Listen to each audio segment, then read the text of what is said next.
What's going on, you guys? It's Scott from Fly Rides. I am in the shop today because I have a cool thing to show you.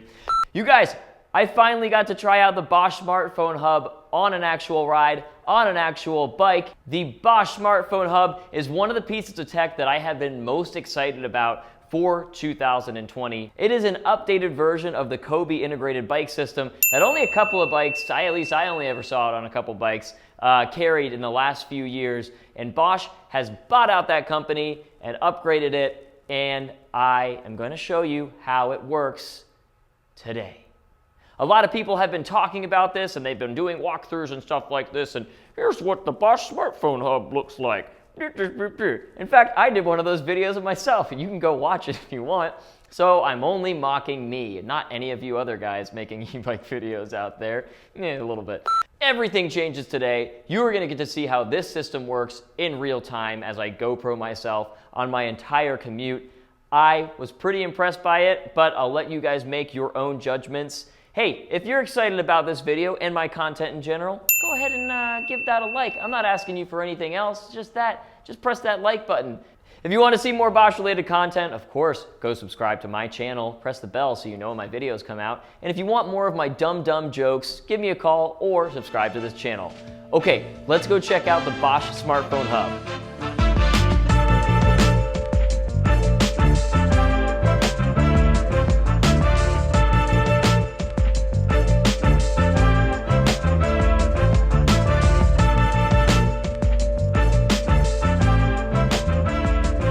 Okay guys, so we're checking out the Bosch smartphone app. I did notice one thing already. I will open the video to watch a little demo video, and I'm conveniently only able to listen in German. So that's not going to be of much use to me, so let's see what else we can do on here. Okay, cool. So it's got us in the app, so we want to go to the Bosch Smartphone Hub, I'm assuming. Press the hub icon until you see, press hub button until you see the Bluetooth icon. Okay, great. So I'm going to pop the bike on. Let's see what happens here. That was pretty easy.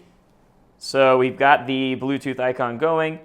There's going to be a pairing request. So we've got a pairing request on here. So we're going to go ahead and pair, I'm assuming. That would be, yay, successfully connected. That's fun. I love that. Keep it fun. Bosch is good. Allow display notifications. Let's definitely do it. I'm basically going to let it do everything it wants to my phone because I want you guys to be able to experience it all. You're successfully connected. Let's activate our hub. That worked like a charm. This is great copy, guys. Hats off, Bosch. I really dig stuff like that. Okay, let's talk about your bike. Great. What kind of bike do you have? So I am going to be using the Riesenmuller Delight Mountain, or sorry, Super Delight Mountain. Let's call it a mountain bike. That is probably the closest to what it is. Exclusive. Oh, wow, they actually knew. That's really, really cool, you guys. So they actually knew it was a Riesenmuller just by connecting to that. I don't know if Bosch is to thank for that or if that is a Riesenmuller thing, but I think that's extremely cool. So exclusive Riesenmuller designs and features have been unlocked for your bike. I did hear about these. I don't know specifically what they're going to be doing, but basically I get like skins and stuff. My app's going to be more branded for Riesenmuller as opposed to branded for Bosch. So my understanding here is that Riesenmuller is going to be able to develop within the app to improve the experience on the Bosch Smartphone Hub specific to Riesenmuller bikes. So nice little feature. Each manufacturer is going to have the opportunity to do this, which I think is awesome. I think it's a nice way to kind of like keep you in the family of each of these brands. Let's roll it. Let's see what this is. Choose my favorite color. I like the lime because I'm a lime kind of guy. What's your bike's name? Let's name it Scott's bike. Sorry guys, I'm not as creative. Oh, it just is called Scott. All right, so my bike is going to be called Scott. Cool. Now you can change your settings at any time. Riesenmuller mountain bike. Let's go. Okay, cool. So this is going to be my, it's a warning to be cautious and stuff like that. So this is going to be what it looks like on here. Let's set it up on the mount real quick before we go ride. Okay, so you guys can see right there, it says we are in app mode. Very easy to mount. I already tried it. So you just pop in here. Oops, gotta look at my face again. There we go.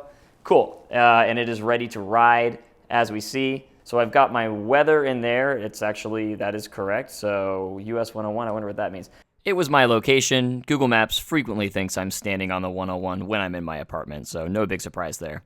60 degrees Fahrenheit, that should be about where I am, I would say. I can get a future cast, it looks like. Maybe, yeah, okay, not sure about that. Let's see what this guy does. No battery, battery, no battery, battery. Manual, all right, let's check out what's going on in there. Rotate your phone to landscape, and I did. Oh, you know what, maybe this is me.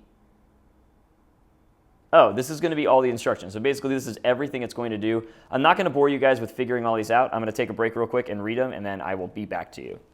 So we're going to be able to see our speed, it looks like. They said I could do a music overlay, so let's see what that looks like. Not playing, not playing.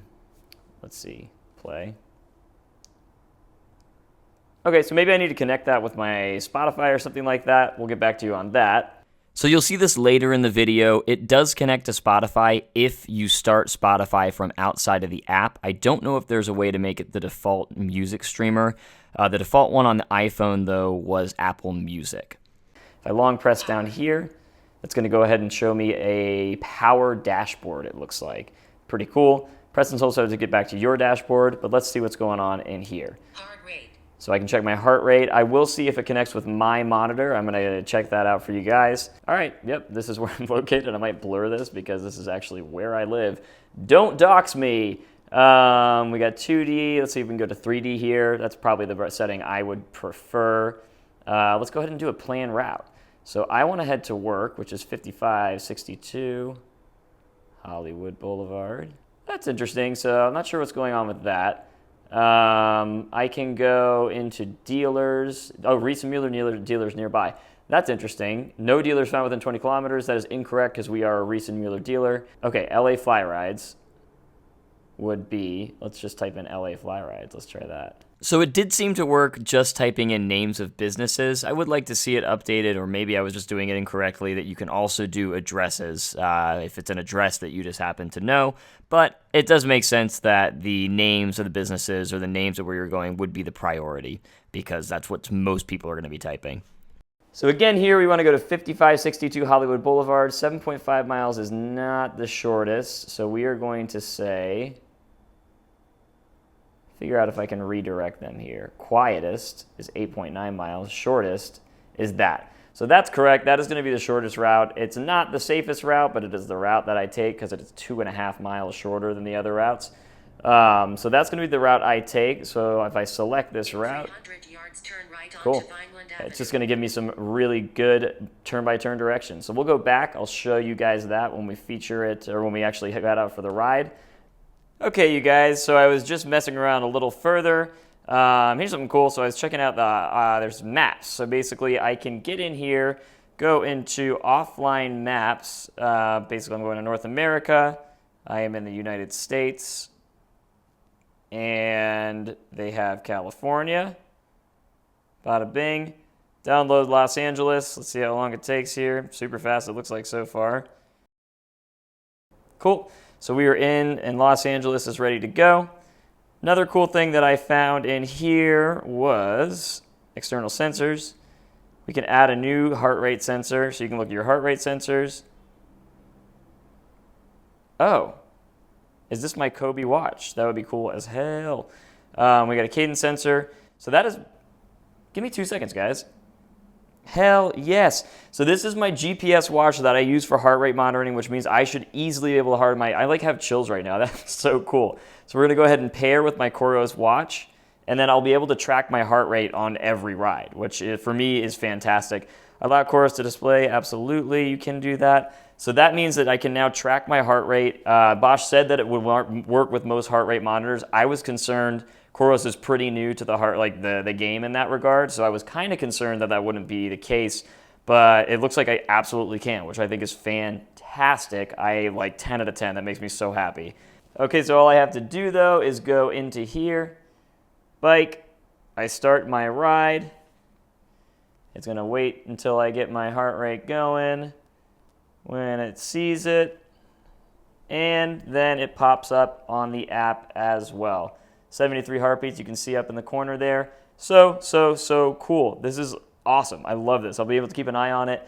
This is one of the things that like I try to wear my watch as much as I can when I'm on my e-bike to know how many calories I'm actually burning and stuff like that, because I do like to track that stuff so that later on in the day, if I don't have time to do a run, I'm fine. And it's all integrated right there. That's so cool. I really did not think my watch would pair with this because it just is so new. I love that. So we are gonna go back into contacts, music, and that's it. Cool. So let's head out for a ride, you guys. Let's see how it is, and we'll get back to you soon. Okay, you guys, so I am starting my ride. Everything is already integrated very, very seamlessly. It's auto-stopped right now. I moved for about 3 seconds, and it was like, all right, hang on a second. You're not going anywhere quite yet.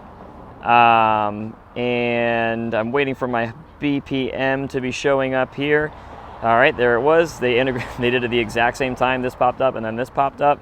I'm gonna let this satellite integrate as well, even though I've got it on here. The Bluetooth on my headphones connected pretty much immediately.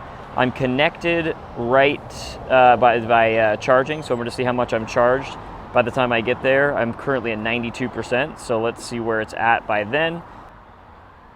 This is an album I have not listened to in ages. That's fine. And then we can also look through, of course, BPM and navigation. So we're going to put in our route right here. We are heading to work, so that's going to be LA Fly Rides. The other thing I figured out about this is basically you can, you just put in address. I mean, you can put in addresses if you want, but it does more readily, names of places. So 1739 Public House is a restaurant and bar that I go to sometimes, so I was like, well, maybe if I punch in that, and it did find it very easily. But we are going to 5562 Hollywood Boulevard, and we want to go the shortest route, which is going to be that Cahuenga Pass route that I mentioned. We're getting guidance, and let's do it. And I am getting, every time I go up, getting voice guidance telling me what level of assistance I'm in. And of course we are getting this. Pretty solid in terms of the turn by turn. It gives you some nice warning before you get to the intersection. So I've got an ETA, my speed, and it's giving me range updates every time I go up a level. It's giving me range updates, which I like a lot. See how far you got to go. If I go all the way back, that's as far as it'll go. All right, so press and hold to get back into there, and then I'm going to go into my fitness just to see. I'm working not very hard, it's telling me, which I buy.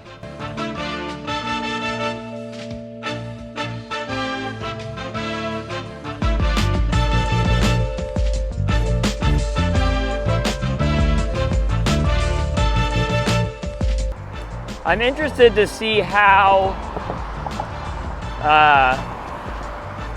the ETA works out, because Google Maps, you never really get a solid ETA because it's based off of acoustic cyclists, generally speaking. So I am very interested to see how that works out in the end. That'll be cool to see. So we got in here, my average heart rate, 85.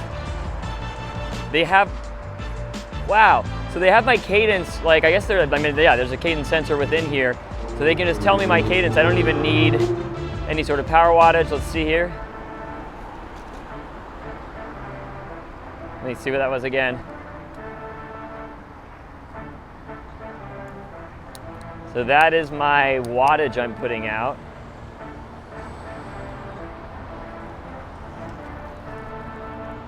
And that's my cadence again. It's very cool.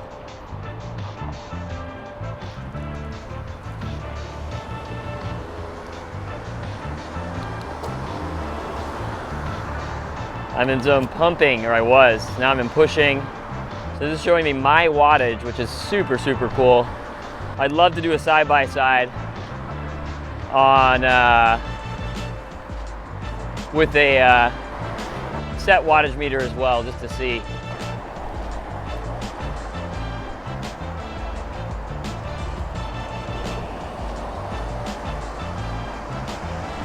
And just so you guys know, it is giving me voice updates every single time I switch.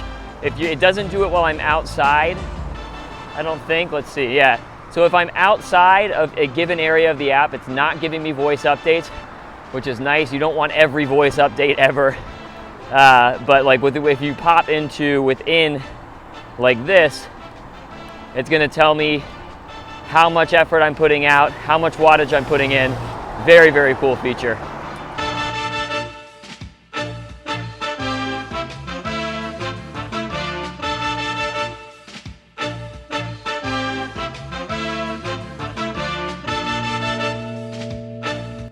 Oh, so I was wrong.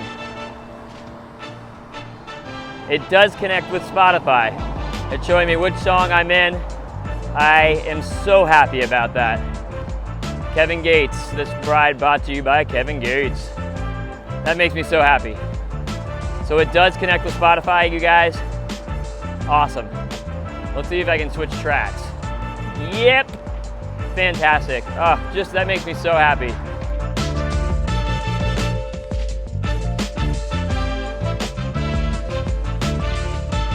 So let's see, I'm at a stoplight.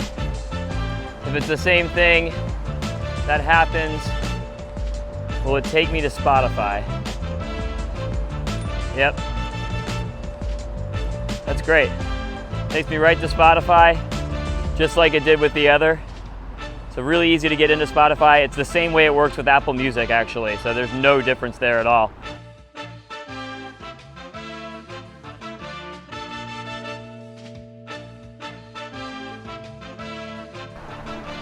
So I still do get turn by turn without a navigation, which makes sense. If they didn't, that would have been kind of crazy.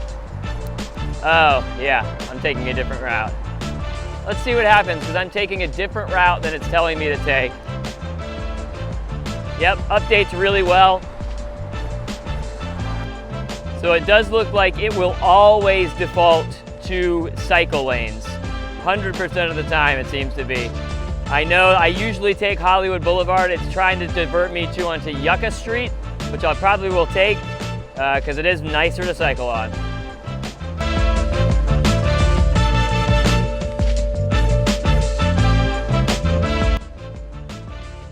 So it's actually found me a route that I kind of prefer. It's a little calmer. I'm normally on Hollywood Boulevard, which is obviously nutty. And this is just like a back neighborhood. So look at that. Defaulting to the kind of more cycle-friendly lanes, I'm actually very into. All right, so we're gonna go back in just to the regular navigation. Really seamless. I mean, I haven't had any sort of like disconnections or anything like that. Really, really well done. It's telling me I have reached my destination. I cycled 5.9 miles. So I know that the one way we can do this is to pop into just stop navigation, but I think you can also, so 20 minutes and 54 seconds, not bad. I believe you just pop it out, go this way, tap and hold to end the ride. According to them, I burned 186 calories. That seems crazy, but I'll take their word for it. That's great. My bike is on Hollywood Boulevard. It's showing me exactly where it is. I love that. It's not GPS. I mean, it is GPS based, but it's not gonna like prevent that, but at least you can tell if it's being moved. Awesome, super cool. So this has been pretty well publicized, but I just wanted to make sure I covered it as well. The Smartphone Hub does work without a smartphone if you want it to. You maybe don't want to mount it because you're going a really short distance. There's a number of reasons you might want to do it, but you don't need it. It's just an LCD display that has all the basic functions. I also wanted to walk through the contacts. I think you can only call, so I was only able to call. Basically, it lets you add up to 10 people that you can call from the app itself. Pretty useful. Also, the smartphone charging is pretty much the same as on other bikes that claim to offer this. It wasn't really charging, I would say it was maintaining, which is still nice. I think it's a great feature, and it doesn't pull too much from the battery. The difference is that Bosch on the Smartphone Hub actually does set you up with a cord instead of making you kind of find your own. You get an iPhone Lightning connector and then also a USB-C with the package. All right, let's wrap this up. Back in the shop. So that was my experience with the Bosch Smartphone Hub. I learned a lot about it, and I cannot wait until my bike comes in and I can actually use it on a day-to-day basis. I will keep you guys posted on that and how it goes. Please, please, please, when you're riding on these, there's so much to do on this app. Stay focused on the road. Only mess around with it if you're pulling over to the other side. Everything is ready to go. Like, it's not like you need to be looking at anything. You got it. You can set it up ahead of time and you don't have to do anything. Set your navigation, get your music going, and then hit the road and leave it alone. But it will still track a bunch of stuff for you. Of course, that heart rate, the wattage, you can charge your battery. I think it's a really solid system. I was very impressed by it. Honestly, I'm more impressed than I was expecting to be. I thought it was kind of just be a little gimmicky, but I actually think it's incredibly functional. It's fun to use. Again, Bosch did a great job with the copy. It's the little stuff to me that really counts with this. It shows they care and want you to have an excellent experience with this product. So make sure to check it out and tell these manufacturers that you're excited about the product and that you want to see it more and more. I would recommend, if you enjoyed this video, watch the Bosch 2020 update video that we have up. Also, our Bosch playlist is a great way to get a feel of these bikes, the bikes they offer, and the Bosch experience overall. All right, I'll talk to you guys later.